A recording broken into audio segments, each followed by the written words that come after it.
তদন্তে কি পেলেন? আজ আনুমানিক 4টার সময় একটা খবর আসে যে রামশঙ্কর বিসির জমিয়া পাড়াতে তপন বর্মা নামক এক ব্যক্তি তার নিজের ঘরেই তার ডেড বডি পাওয়া গেছে। সেই হিসাবে আমরা সিআইপিএস সুন্দরটির আউটপোস্ট সবাই এখানে এসছে এবং এফএসএলও ডেকে আনা হলো এবং প্রাথমিক তদন্ত চলছে। এফএসএল এসছে, তাদের রিপোর্ট পোস্টমর্টম রিপোর্ট পাওয়ার পর সব কিছু বোঝা যাবে। স্যার শরীরে কোনো আঘাতের চিহ্ন আছে? প্রাথমিক তদন্ত চলছে, এফএসএলও আছে, ওরা দেখবে।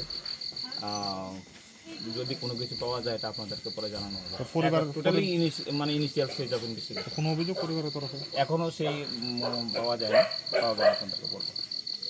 হ্যাঁ, এখন হসপিটালে পাঠানো হবে। কোথায় নিয়ে যাওয়া হতো? মনপুর